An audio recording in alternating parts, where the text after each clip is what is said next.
Hello guys, कैसे हैं आप सभी। आई होप सभी अच्छे होंगे।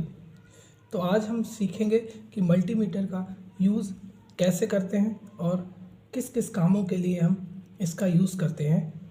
और यहाँ पर हमारे पास जैसा कि आप देख रहे हैं कि फ्लूक 87 का 5th सीरीज़ का मल्टीमीटर है। आप किसी भी मल्टीमीटर को ले लीजिए, इस वीडियो को देखने के बाद आपको उसे यूज़ करने में कोई भी प्रॉब्लम नहीं आएगी। चलिए इसी के साथ हम अपना वीडियो स्टार्ट करते हैं। जैसा कि आप सभी देख रहे हैं, इस मल्टीमीटर में जो जो फंक्शंस दिख रहे हैं, जो जो फंक्शन कीज़ हमें दिख रही हैं, उसके बारे में हम जान लेते हैं।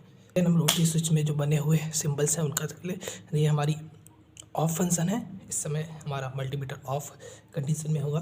देन इसके बाद ये वोल्टेज का सिंबल है, ये वोल्टेज के ऊपर ये एसी का सिंबल है, ये आपको रिमाइंड करना है, ये एसी का, ये डीसी का सिंबल है। तो ये हम अभी वोल्टेज में एसी के ऊपर है, तो हम एसी सर्किट का वोल्टेज मेज़र कर सकते हैं, जो कि हमारे घरों में एसी सप्लाई आती है, उसको हम चेक करेंगे अभी प्रैक्टिकली। देन इसके बाद ये वोल्टेज है, इसके ऊपर डीसी का सिंबल है, तो इससे हम डीसी वोल्टेज को मेज़र कर सकते हैं। देन उसके बाद ये हमारे पास मिली वोल्टेज है, डीसी, यहाँ पे डीसी मिली वोल्टेज को हम चेक कर सकते हैं।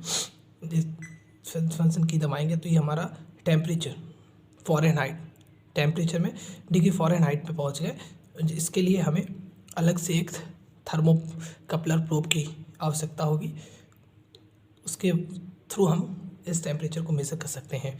फंक्शन की अगेन प्रेस की तो हमारा फिर से मिली वोल्टेज में आ गया। देन ये resistance and continuity and capacitance yellow part है, इससे फंक्शन की से हम उसमें स्विच कर सकते हैं। देन ये डायोड चेक करने के लिए, डायोड की वैल्यू चेक करने के लिए। देन ये अगेन हमारा, अब हम एम्पियर्स में आ गए। हम इस मल्टीमीटर के थ्रू एम्पियर को भी चेक कर सकते हैं, लेकिन ये बात आपको ध्यान रखनी होगी, किसी भी सर्किट का करंट चेक करते समय, मल्टीमीटर से करंट चेक करते समय मल्टीमीटर को उस सर्किट में सीरीज़ में लगाना होता है। इस मल्टीमीटर से पहले हमें एक लोड को लगाना पड़ता है, देन उस लोड से सीरीज़ में लेके ही हम करंट को चेक कर सकते हैं। अभी हम चेक करेंगे, और डायरेक्ट आप अगर मल्टीमीटर को इस करंट पे सेट करके और दोनों प्रोब्स को सॉकेट्स में लगा देंगे तो ये मल्टीमीटर हमारा ख़राब हो जाएगा। ये मल्टीमीटर में इसमें दिया हुआ है कि ये मिली एम्पियर और एम्पियर, ऊपर एसी, अभी हम एसी में हैं। देन फंक्शन की प्रेस करेंगे तो milli ampere and ampere DC, इसकी रेंज यहाँ पे देखिए लिखी हुई है। इसकी रेंज हम सिर्फ 10 एम्पियर तक ही मैक्सिमम इसमें करंट को मेज़र कर सकते हैं।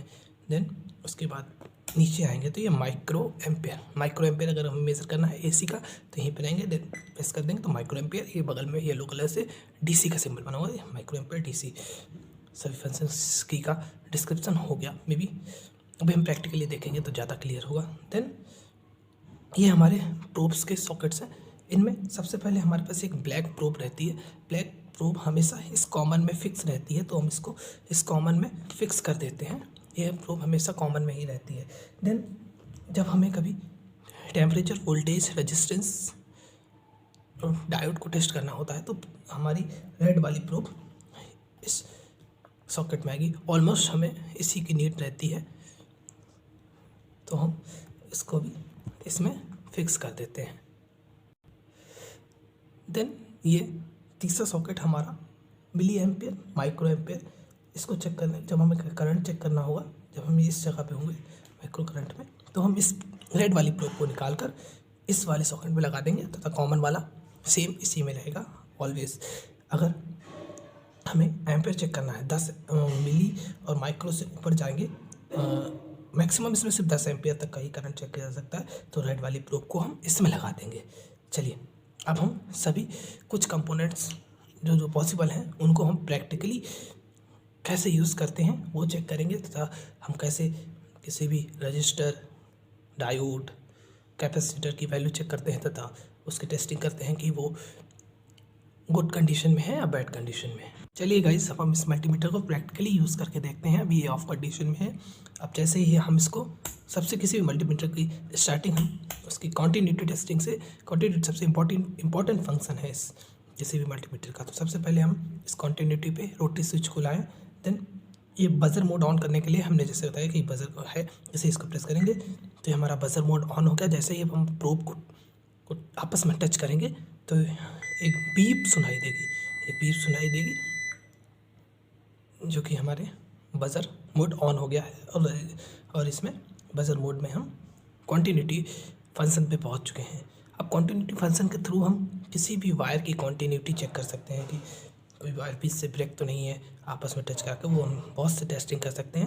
अब हम कुछ हमारे पास कंपोनेंट्स हैं, उनकी टेस्टिंग करना सीखेंगे। सबसे पहले हमने एक कंपोनेंट है, इस कंपोनेंट को डायोड बोलते हैं, जैसा कि आप सभी जानते होंगे, नहीं जानते तो जान लीजिए, इससे डायोड बोलते हैं। डायोड का यूज़ हम वन डायरेक्शनल करंट फ्लो कराने के लिए इसका यूज़ करते हैं। किसी भी सर्किट में एक ही डायरेक्शन में करंट को अगर हमें फ्लो कराना है तो हम डायोड का यूज़ करते हैं।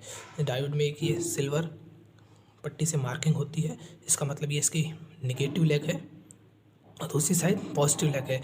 तो इसमें जो करंट होती है फॉरवर्ड बाइस में, मतलब पॉजिटिव से निगेटिव की तरफ ही करंट का फ्लो होता है तथा निगेटिव से पॉजिटिव की ओर करंट का फ्लो नहीं होता है। तो अगर हम अपने में भी जेड को हम पॉजिटिव मान सकते हैं, तो जब हम इसमें पॉजिटिव साइड में, इसके पॉजिटिव साइड में रेड प्रोब, जैसा कि मैंने दिखाया ये सिल्वर वाला निगेटिव साइड, और निगेटिव साइड में हम ब्लैक प्रोब को टच कराएंगे तो हमारा इसकी रेजिस्टेंस की वैल्यू दिखाएगा।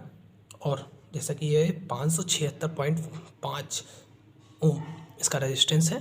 और जब हम इस डायोड को पलट कर उल्टा लगाएंगे, इसके प्लस वाले में ब्लैक प्रोब और माइनस, ये सिल्वर पट्टी में माइनस वाले में रेड प्रोब लगाएंगे, तो ये अगर डायोड सही है तो ये वैल्यू नहीं दिखाएगा, और अगर ख़राब है, शॉर्ट है, तो ये कुछ वैल्यू दिखाएगा। और हमारा जो मल्टीमीटर है ये इस तरह से बीप भी करने लगेगा।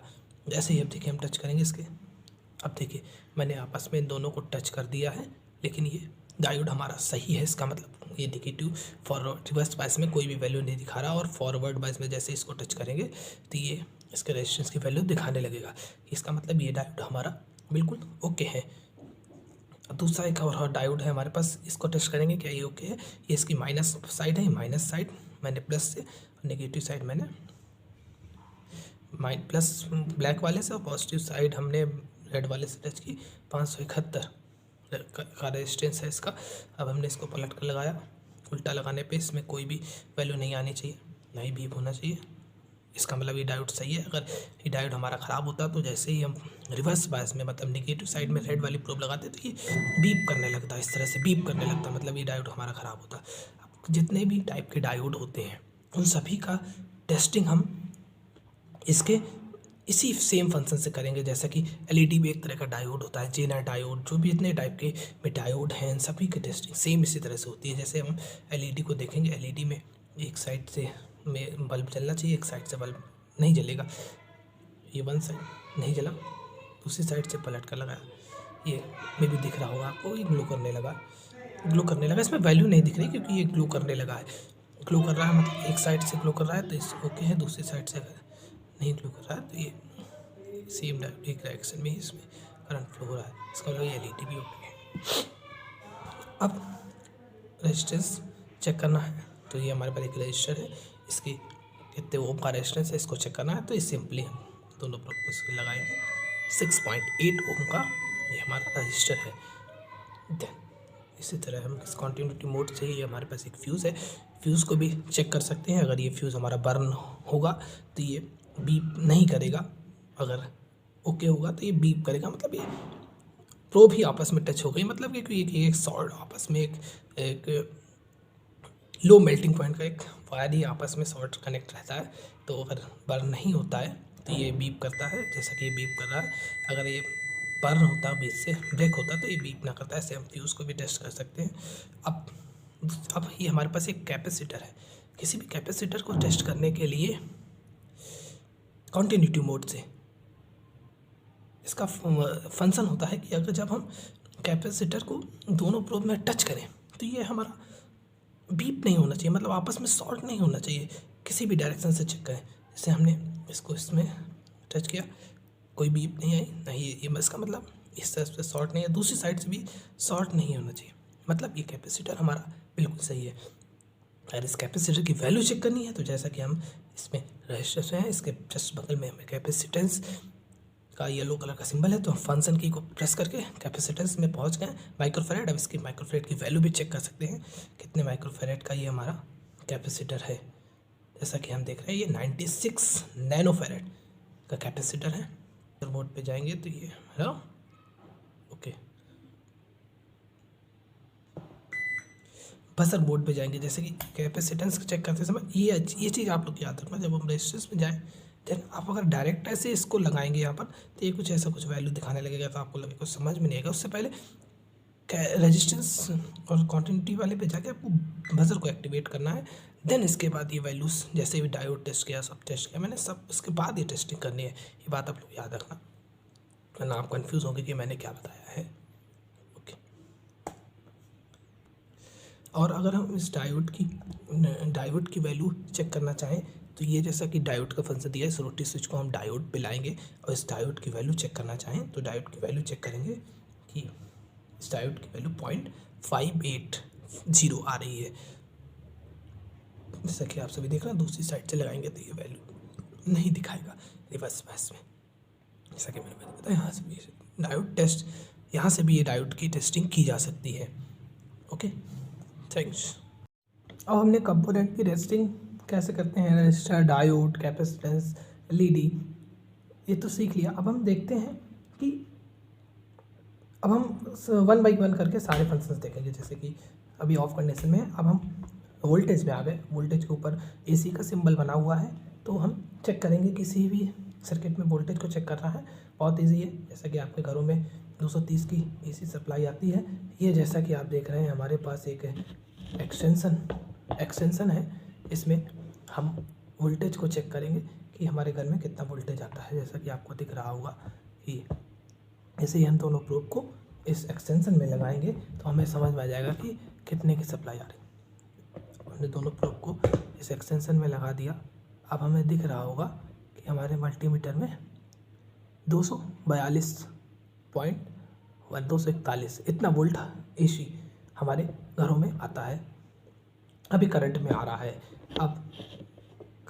है, जैसे कि ये अभी हमने एक होल्डर को भी इसमें कनेक्ट किया हुआ है। होल्डर में भी चेक करेंगे तो हमें दिख जाएगा कि होल्डर में भी कितना 242 भी आ रहा होगा, 242 वोल्टेज आ रहा है। इस तरह से हम एसी वोल्टेज को चेक कर सकते हैं किसी भी सर्किट में। अब इसी के बगल में दूसरा येलो कलर से लो बाईपास, इसे बोलते हैं लो बाईपास, ये लिखा हुआ है। इसका मतलब ऐसे हम फंक्शन की को प्रेस करेंगे, हम लो बाईपास वैल्यू में पहुंच गए, मतलब मिली वोल्टेज में। अब हम किसी भी मिली वोल्टेज को चेक करना है तो फंक्शन की में जाकर हम मिली वोल्टेज को चेक कर सकते हैं। किसी भी सर्किट में मिली वोल्टेज आ रहा हो तो फंक्शन की लो बाईपास प्रेस करके वहाँ पर पहुँच कर हम चेक कर सकते हैं। अब वोल्टेज चेक करना है तो इसके बाद ऊपर दिया हुआ है डीसी वोल्टेज। सेम जैसे बैटरीज वगैरह का हमें वोल्टेज चेक करना है, कोई भी डीसी सप्लाई का वोल्टेज चेक करना है, सेम उसके दोनों टर्मिनल पे हम टच कराएंगे। अभी हमारे पास बैटरी नहीं है, इस वजह से हम आपको चेक करके नहीं दिखा पा रहे। उस बैटरी में टच कराएंगे तो हमें डीसी वोल्टेज दिख जाएगा। देन नेक्स्ट फंक्शन है हमारा मिली वोल्टेज। ऊपर डीसी का सिंबल बना हुआ है। जैसे ही हम दोनों प्रोब को जहाँ पे कहीं पे मिली वोल्टेज डीसी फ्लो हो रहा हो, वहाँ पर हमें अगर उस वोल्टेज को चेक करना है तो सिंपली जैसे एसी को हमने चेक किया था, एसी को चेक किया, वैसे ही हम डीसी को भी चेक करते हैं, डीसी वोल्टेज को भी और डीसी मिली वोल्टेज को भी सेम वैसे ही। जहाँ पर भी मिली डीसी वोल्टेज होगा वहाँ दोनों प्रोब्स को दोनों टर्मिनल्स पे टच करा देंगे, हमें डीसी वोल्टेज कितना आ रहा है वो पता चल जाएगा। जैसे उसके बगल में हमें येलो कलर से एक टेम्परेचर का सिंबल बना हुआ है। अब मैं बताया था कि जैसे कि हमें इस येलो वाले फंक्शन में स्विच करना है, हम येलो बटन प्रेस करेंगे तो हम वहाँ पर पहुँच जाएंगे। उसके बाद ये हमारा हम टेम्परेचर वाले सेक्शन में पहुँच गए। अब टेम्परेचर चेक करने के लिए हमें एक थर्मोकपलर की प्रूफ चाहिए होती है। उस थर्मोकपलर में एक माइनस एक प्लस होता है, उसको इन दोनों पे टच करते हैं। जैसा कि यहाँ पे सिंबल भी बना हुआ है टेम्परेचर का, इस पे टच करने के बाद जिस भी बॉडी का हमें टेम्परेचर देखना होता है उसमें दोनों में से एक कंबाइंड प्रूफ रहती है, वो हम उस जिसका भी टेम्परेचर देखना हो तो उसमें टच कराएंगे तो यहाँ पर हमें टेम्परेचर दिख जाएगा। उसके बाद हम जाएंगे इसमें हमने देख लिया कॉन्टिन्यूटी, रेजिस्टेंस और बगल में येलो से कैपेसिटेंस का सिंबल बना है। अभी यहाँ पे देखिए मेगा ओम लिखा हुआ है। जैसे हम इसको प्रेस करेंगे फंक्शन की को नैनो फैरेड, मतलब ये कैपेसिटेंस में आ गए। फिर से अगेन फंक्शन की, फिर से हम रेजिस्टेंस में आ गए, क्वांटिटी में आ गए। नेक्स्ट है हमारा डायोड। हमने बता दिया डायोड को चेक करते हैं। इससे डायोड की क्या वैल्यू है वो हम चेक करते हैं इस फंक्शन के थ्रू। नेक्स्ट है हमारा ये मिली एम्पियर और एम्पियर। जैसे इसके बगल में ऊपर इसका AC का है, इसके बगल में DC का सिंबल बना, तो रेंज वाला प्रेस करेंगे, वैसे ही हम DC में पहुंच जाएंगे। अगेन प्रेस तो AC में पहुंच जाएंगे। बाय डिफ़ॉल्ट AC में रहेंगे, फंक्शन की press DC then again press करेंगे तो AC में पहुंच जाएंगे। इसी तरह से माइक्रो एम्पियर है सेम। अभी यहाँ पे ऊपर वाइट वाले में बाय डिफ़ॉल्ट रहता है, बाय डिफ़ॉल्ट AC है, फंक्शन की DC में पहुँच जाएंगे। अगेन फिर AC में।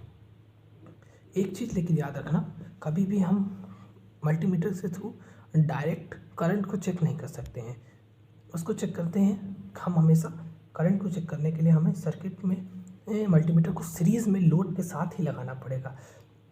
अन्यथा अगर आप डायरेक्ट किसी सर्किट में इसमें सेलेक्ट करके प्रोब पे लगा डायरेक्ट, हम जैसे ही अगर हम चाहें तो इसके से इसको हमने एम्पियर में सेलेक्ट कर दिया है। अब हम इसके दोनों प्रोब्स को इसमें अगर हम टच कराएंगे तो हमारा मल्टीमीटर शॉर्ट होकर ख़राब हो जाएगा। तो ऐसा कभी ना करें। हम हमेशा हमें करंट चेक करने के लिए एक लोड को उसके साथ सीरीज़ में लगाना पड़ता है, देन उसके बाद ही हम करंट को चेक कर सकते हैं मल्टीमीटर की सहायता। प्रैक्टिकली हम इन कीज़ का भी एक बार यूज़ देख लेते हैं। जैसा कि मैंने बताया ये फंक्शन की होती है। फंक्शन की का यूज़ हम सर्किट में इन येलो वाले फंक्शंस में स्विच करने के लिए करते हैं। जैसे कि अभी हम यहाँ पर गए, अभी हमारा ये रेजिस्टेंस आ रहा है, रेजिस्टेंस के जस्ट बगल में यहाँ पर देखिए सिंबल बना हुआ है येलो कलर का कैपेसिटेंस का। तो फंक्शन की का यूज़ हम क्या करेंगे, इस येलो वाले पार्ट में स्विच करेंगे। कैपेसिटेंस चेक करना है तो फंक्शन की दबाएंगे, यहाँ पे हमारा नैनो फैरेड आ गया। अगेन प्रेस करेंगे तो फिर से हम वहीं पे स्विच आ जाएंगे। वाइट वाले में बाय डिफ़ॉल्ट में वाइट वाला बाय डिफ़ॉल्ट रहता है। तो फंक्शन की का यूज़ हमें समझ में आ गया कि येलो वाले फंक्शंस में स्विच करने के लिए करते हैं। देन दूसरी हमारी मिनिमम मैक्सिमम रेंज है। इसका यूज़ जैसे भी हमने कभी, जैसे ही हमने मान लीजिए इस हमारे पास रजिस्टर था, रजिस्टर की वैल्यू हमने चेक की, रजिस्टर की वैल्यू जैसे ही हमने चेक की, ये हमारे पास एक रजिस्टर है, जैसे रजिस्टर की हमने रेजिस्टेंस की वैल्यू चेक की, यहाँ से चेक की 6.8, देन इसकी 6.8 के बाद हम इसके मिनिमम वैल्यू क्या आई है इसको चेक करते समय क्या कुछ वेरिएशन हुआ तो मिनिमम क्या वैल्यू आई है, मैक्सिमम क्या वैल्यू आई है। मैक्सिमम, मिनिमम और एवरेज सेम ही आया है तीनों, क्योंकि जैसे ही मैंने टच किया है सेम आ गया। तो ये हमें क्या कई जगह चेक करते समय थोड़ा सा वेरिएशन रहता है, फ्लैक्चुएट होता रहता है, तो वहाँ पर हम इसका यूज़ मिनिमम, मैक्सिमम और एवरेज को चेक करने के लिए करते हैं, मिनिमम मैक्सिमम बटन का यूज़।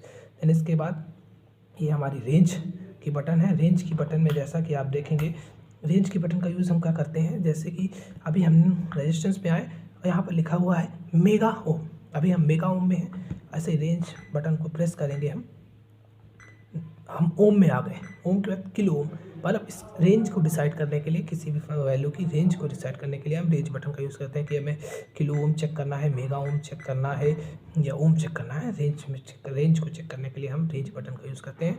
देन इसके बाद ये ऑटो होल्ड बटन, जैसे कि हमने इसके रेजिस्टेंस से किया, जैसे हम इसको ऑटो होल्ड कर देंगे तो ये वैल्यू हमारी सेव हो जाएगी परमानेंटली। अब हमने इसको हटा भी दिया तो ये वैल्यू सेव हो गई। अगेन प्रेस कर देंगे तो फिर से 0 हो जाएगी। ये होल्ड बटन का यूज़ है। देन मैंने इस बटन का यूज़ बताया था, इससे हम इसमें एक LED जल जाती है, अगेन प्रेस करेंगे तो एक brighter LED then again off हो जाएगी। इसके बाद ये बजर की है, जैसा कि मैंने बताया था। हम रेजिस्टेंस में आएंगे, अभी हम आपस में दोनों प्रोब को टच करेंगे तो कोई बीप नहीं बजेगी, लेकिन रेजिस्टेंस दिखाएगा। इसको बजर को दबाते ही अब बीप मोड ऑन हो गया, रेजिस्टेंस के साथ साथ बीप भी बजेगी। देन इसके बाद एक रिलेटिव की है। इस रिलेटिव की का मैंने स्टार्टिंग में बताया था। इस रिलेटिव की का यूज़ हम, जैसा कि मैं बताना चाहूँगा आपको कि इस रिलेटिव की का यूज़ हम मतलब जो भी हमारी प्रोब्स का कुछ एक रेजिस्टेंस है, उस बहुत ही कम रेजिस्टेंस होता है इनका, वो भी लेकिन कुछ तो होता है, उसको जैसे हम किसी भी कंपोनेंट की वैल्यू चेक कर रहे हैं तो इस प्रोब का रेजिस्टेंस उसमें ऐड हो जा रहा है। तो उस इन प्रोब के रेजिस्टेंस को जीरो करने के लिए हम इस रिलेटिव बटन का यूज़ करते हैं। जैसे कि अभी हमने इन दोनों प्रोब को आपस में टच किया तो ये 0.1 ओम रेजिस्टेंस दिखा रहा है, लेकिन एक एक फंडामेंटल हमारा कहता है कि ये वैल्यू 0 होनी चाहिए, लेकिन प्रोब्स का भी कुछ रेजिस्टेंस है, वो रेजिस्टेंस हमें 0.1 ओम दिख रहा है यहाँ पर। तो वो ये अगर हमें ये वैल्यू 0 करनी है, प्रोब के रेजिस्टेंस को नेग्लेक्ट करना है, तो हम ये रिलेटिव बटन को अगर हम प्रेस कर देंगे तो ये 0 हो जाएगा। जैसा कि आपने रिलेटिव बटन को मैंने प्रेस किया तो ये वैल्यू 0 का मतलब प्रोब्स की जो भी वैल्यू है वो अब 0 हो गई। अब हम किसी भी कंपोनेंट की वैल्यू चेक करेंगे तो वो हमें एक्जैक्ट दिखाएगा। जैसे कि रेजिस्टेंस की वैल्यू चेक की 6.7, इससे पहले हम चेक कर रहे थे कि 6.8 आ रहा था, क्योंकि 1 ये इसकी एग्जैक्ट वैल्यू है। 0.1 ऐड होकर आ रहा था अभी तक, वो हमारी प्रोब्स का रेजिस्टेंस इसमें ऐड होकर आ रहा था, अभी एग्जैक्ट वैल्यू है। तो रिलेटिव बटन का भी यूज़ आप समझ गए होंगे। देन नेक्स्ट बटन है हमारी हर्ट्स का उपयोग। जैसे ही हम वोल्टेज में जाएंगे, वोल्टेज के बाद हर्ट्स बटन का यूज़ हम फ्रिक्वेंसी को चेक करने के लिए और ड्यूटी अब परसेंटेज में ड्यूटी साइकिल को चेक करने के लिए, देन यहाँ पर हर्ट्स को चेक करने के लिए, जैसे नॉर्मली 49 हर्ट्स आता है जो भी लास्ट वैल्यू हमने चेक की है, देन ड्यूटी साइकिल 49.2। बहुत से लोगों को कन्फ्यूज़न होगा ये ड्यूटी साइकिल क्या होता है। ड्यूटी साइकिल मैं बता दूँ, जैसे कि जब हम डीसी करंट में जाते हैं या एसी करंट में जाते हैं तो जो उसका साइनोसॉइडल वेव बनती है एसी कर सर्किट में, तो ड्यूटी साइकिल हमें क्या बताता है परसेंटेज में कि इतनी देर ये इतने पूरे साइकिल में इतनी देर ऑन रहा है और इतनी देर ऑफ रहा है, मतलब इतनी देर ऑन रहा है, ऑन का परसेंट, उसके अकॉर्डिंग हम ऑफ का परसेंटेज निकाल सकते हैं। हर्ट्स आते हैं, जैसे कि एक सेकेंड में नंबर ऑफ साइकिल्स की वैल्यू को हम हर्ट्स कहते हैं। साइकिल पर सेकेंड इज कॉल्ड हर्ट्स। तो मे बी मेरा समझाने का तरीका आप सभी को समझ में अच्छे से आया होगा और आपको किसी दूसरे वीडियो की ज़रूरत नहीं पड़ेगी। So please like, subscribe my channel and also share with your friends. Thank you guys.